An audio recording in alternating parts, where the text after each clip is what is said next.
Wishing you all a super warm welcome to Connecting with Purpose, where we connect with winners and thought leaders from multiple sectors to provide you with a 360-degree view on purpose. Thank you so much for spending your time with us. Our purpose, to inspire you to unlock your potential and optimise your performance and impact. Right, hi there. Welcome to Connecting with Purpose number 3, and very special guest today, someone I've known for a long time, privileged to know, and you will be finding out why through the course of this chat. I'm joined by Matt Roberts, OBE DFC, who's speaking in a personal capacity today, although Matt has a distinguished career in both the Army Air Corps and the Royal Air Force, and we want to talk about some of Matt's exploits and leadership experiences in the context of purpose and how that's sort of brought to bear in his role in the RAF. So welcome, Matt. Hi Neil, how you doing? Good to see you again. You too. So I thought we'd have a chat, and you were talking to me the other day about it being the Chinook's anniversary, 40th anniversary this year. So it seemed an opportune time to speak, to highlight the role that your squadron, the squadron commander and the other Chinook divisions have got in the RAF. Tell us a bit about the role of the Chinook, firstly, just to for everyone. It's probably one of the most iconic aircraft that the Royal Air Force has. It's second only in terms of public recognition to the Red Arrows, and they're a formation, so that I consider us to be number one. But it's a big heavy lift tandem rotor helicopter. Really iconic, and I think the public have seen a lot of them over the years. Both on and off the battlefield, very synonymous with Afghanistan, obviously, and off the battlefield more recently in some of the flooding operations that we've done up in the north of England, Whaley Bridge, placing those 450 tons of aggregate on the face of the dam wall to stop it from collapsing whilst that amazing team of engineers pump the water out. So that's what we do. Pretty unusual for a job, but a great one.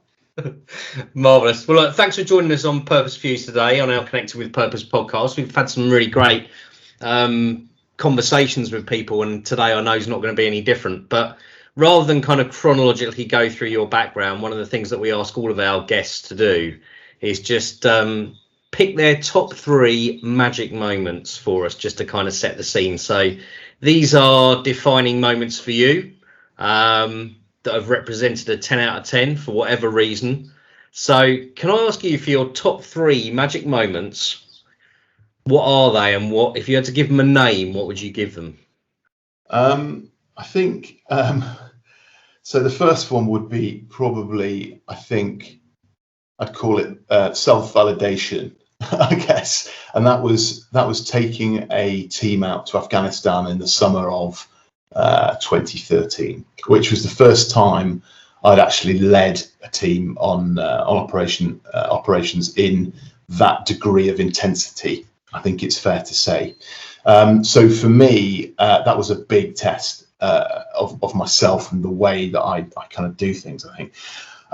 So when we got back and everyone came back okay, and they were still speaking to me, I took that as a sort of, and it was a difficult 4 months, I've got to be honest. But I took that as a bit of, actually broadly you got this right, and that my way of doing things actually worked. And I really enjoyed that for that reason. That was a really deep sense of personal satisfaction and a huge relief. Second one, slightly different take, but equally as satisfying was taking a larger team out to Mali to start operations out there, supporting our French colleagues. And I knew the key to that had to be complete and total integration, which is not easy, because integrating with allies is sometimes difficult. They do things differently, different culture, different way of doing things. And I've set a certain number of things in train to try and make that happen. But to see it happening out there in whatever guise, whether it was something as complex as going on a joint mission together, or whether it was something as simple as people singing in the bar or having a drink together, was really, or doing language training together, helping each other understand each other's languages. That's when I kind of knew I'd got that right. And so standing back and watching that unfurl was hugely satisfying to me, for a different reason. And then thirdly, I'll probably go for a really selfish one, if I'm allowed to, which is... if it's a magic moment, go for it. Well, it was. So I've spent quite a lot of time working as a liaison officer in France, and then obviously Mali happened, and to show our solidarity with the French, they invited us to participate on the Bastille Day flypast on the 14th of July through the centre of Paris.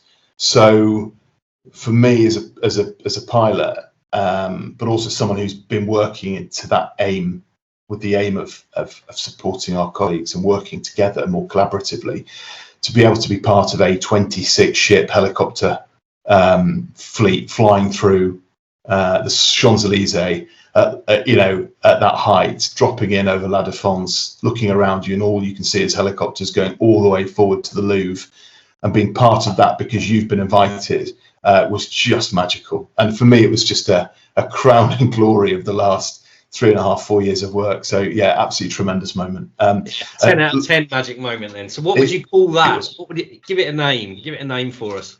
I don't know. A culmination. I think that's probably the only one I can think of. The great thing about a Chinook is you can put quite a few people on it. So it was a great opportunity to say thank you to some of our engineers and supporting teams to go on the back and actually sit there and be flown through the middle of Paris. So it was a bit of a thank you as well. So yeah, culmination and a thank you.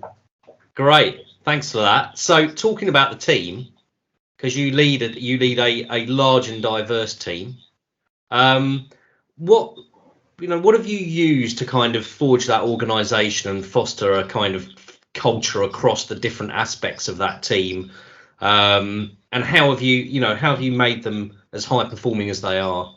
I think for me, it's really important when you have a diverse team, diverse in profession as well as outlook. So I'll give you an example. We've got a relatively large squadron, around about 200 people. Most of them are engineers. A large proportion of them are aircrew, and then we've got other support staff as well. So they do very, very different jobs, but it's all collectively with exactly the same aim and purpose, and that's to get Chinooks flying for the customer, who happens to be generally the army.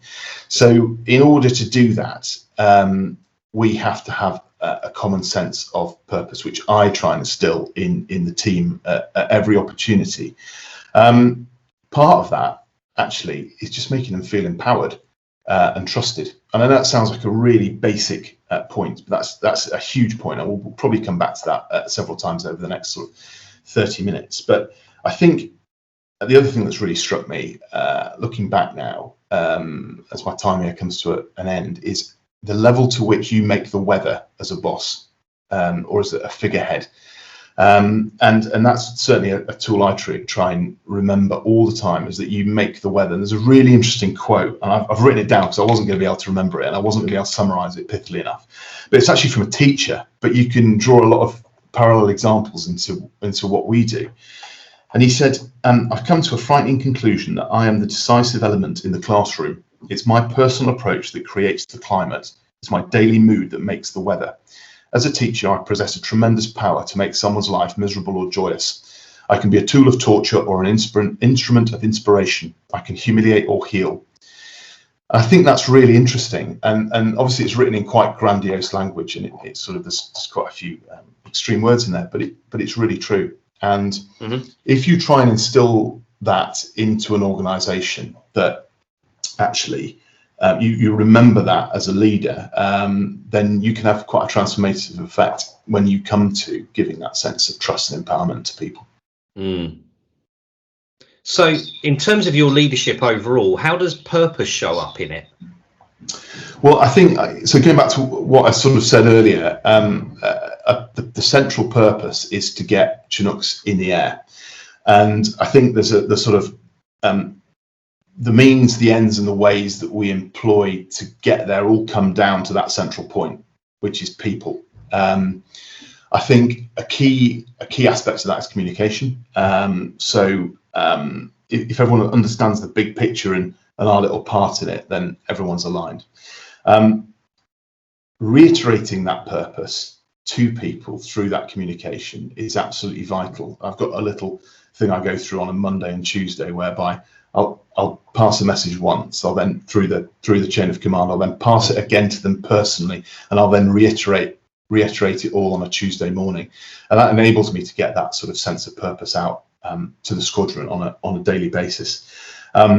Daily basis, but regularly through the week. And there's a secondary point to that, because it gets my message and intent across, but it also allows me to communicate directly with everyone on a regular basis. I think, we are entirely focused on that output, but as I said, the ways of getting there, of enabling the purpose to be realized, is actually through people.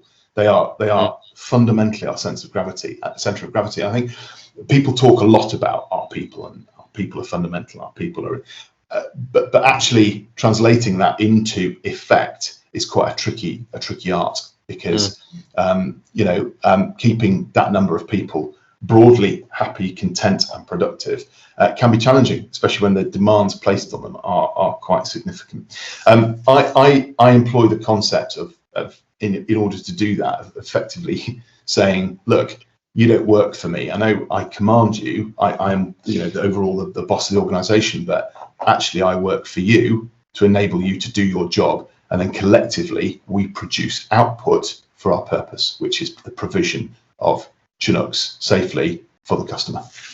So that's pretty much how we bring it in to a day-to-day life here on the base. Mm.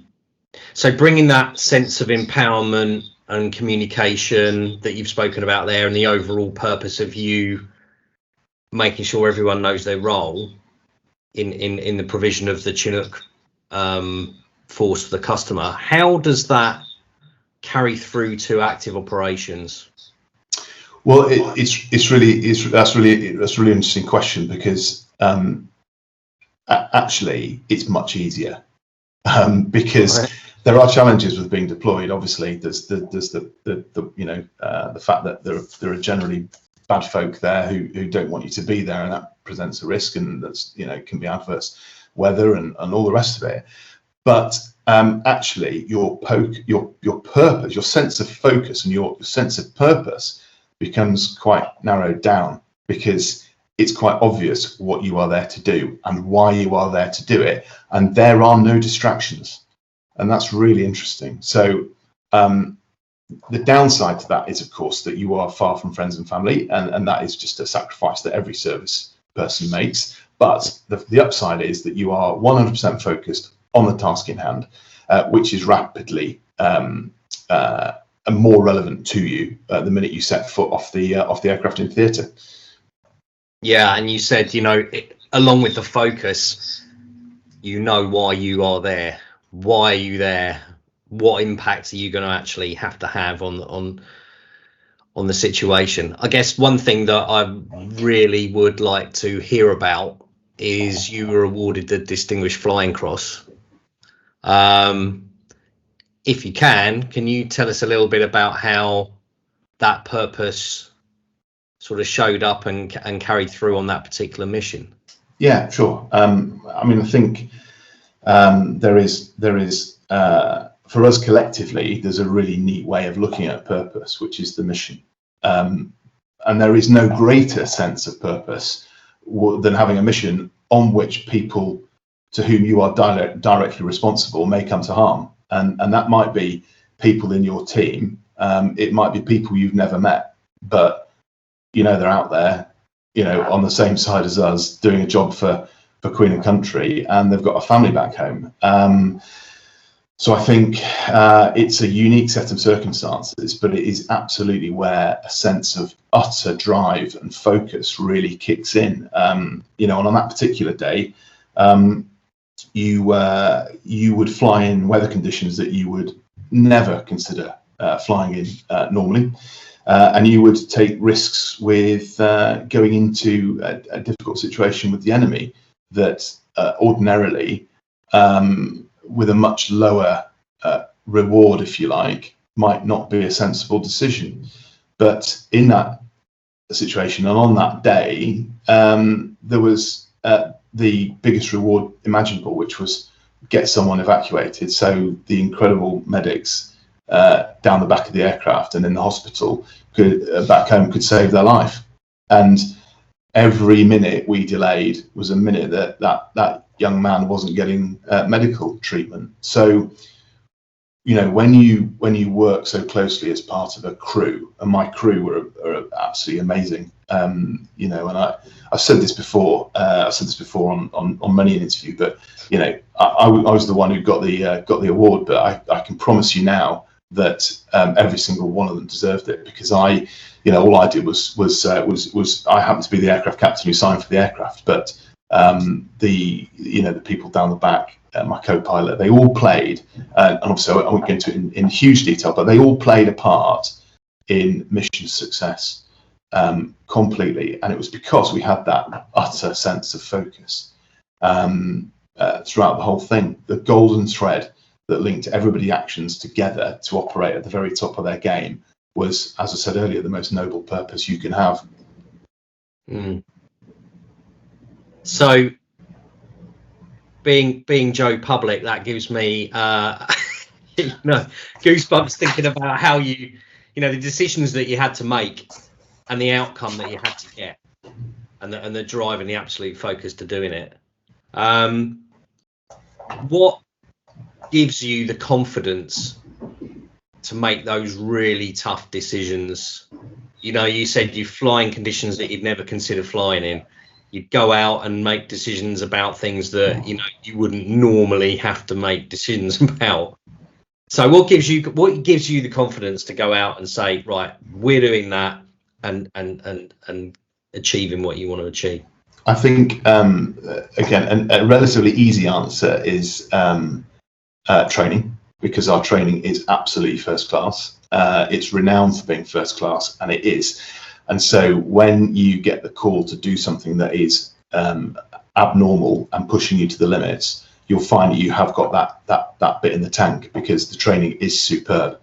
Then there's a sense of togetherness that is absolutely incredible. And just as whether you're new to an organization or whether you're at the top of it, you will always rely at some point on other people. And the closer and stronger that bond is, the easier it is for you to carry it through. And I think that sense of comradeship is so important. It's funny. I'm not a massive history buff, but there's an incredible book written about my squadron, called Sorties and Soirees, and it was written by a pilot in the Second World War. And he said a quote that has absolutely resonated with me ever since, which is, it effectively says that the sense of you can't ever beat the sense of comradeship that is achieved through the pursuit of noble aims through adversity, and what that brings to you. And if you can imagine having that kind of experience over a period of time, and what that does to a team in terms of bringing it together. So having that consistent sense of purpose over months, if not years, is an incredibly powerful thing where you can harness it properly. And so that's, I think, how we deal with it. It's by relying on each other through a bond that's been established over years. And then finally, I'd say, well, what's the alternative? What is the alternative? What else can you do? Yeah. When there is a situation like that, what else are you going to do? Sometimes you have to push yourself outside of your comfort zone, because the reward is so incredibly great. And I would also add as well that, for us, and I think it's not unique, but it's quite special, that this organisation is over 100 years old. There are people who've carried out such incredible acts of valour in that time, and we just have to look back to my own squadron in the Second World War. The boss then, Hugh Malcolm, was awarded the Victoria Cross, being shot down in flames to provide support to the troops, because his sense of purpose was to support them. And you've got that sense of history, and on your shoulders you belong to a squadron with a proud heritage, and those symbols and that heritage are really important to us. You mentioned a couple of things actually, which I think are really going to resonate with people. One is you're in adverse situations when you have to make decisions, and they are abnormal, but you adapt, and everything that you've just spoken about is that sense of purpose that is driving you through to take those decisions and make those calls and come out with successful outcomes. Yeah, absolutely. And it's great when there is nothing like the feeling of having a crew and a team that is operating at the absolute top of its game. It's one of the best feelings in the world. And I think as a boss or a manager in that situation, sometimes I say to myself, if I'm not feeling 100% confident or on top of it, I say to myself, what do these people need from me now? What are they expecting to see to knit them together? Are they feeling nervous? Are they feeling anxious? Are they feeling concerned?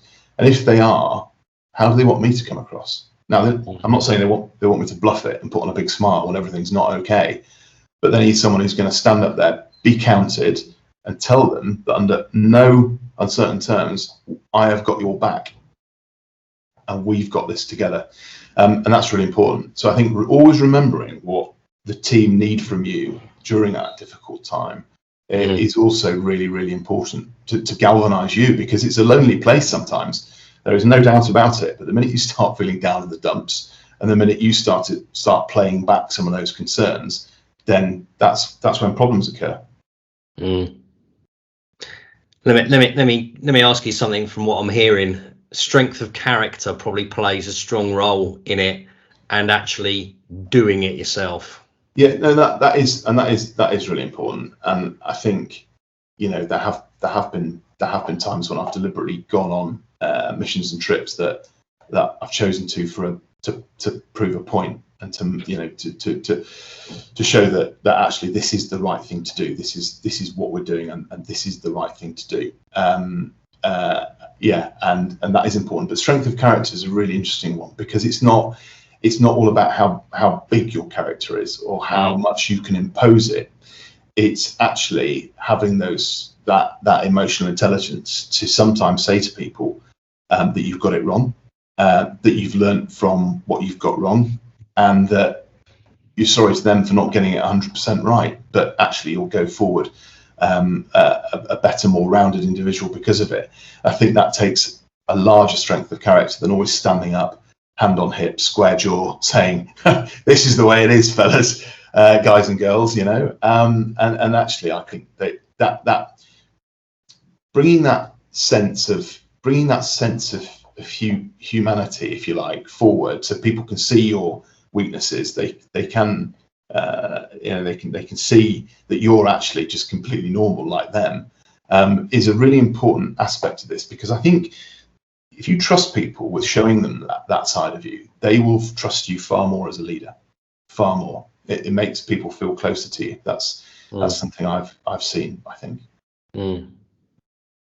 Okay, I've got one more question. Okay, well, it's a three part. It's a bit cheeky. It's not one question. It's split into 3 parts. It's another one for you to just give us your opinion about, I suppose, from your experience and your own sort of thinking.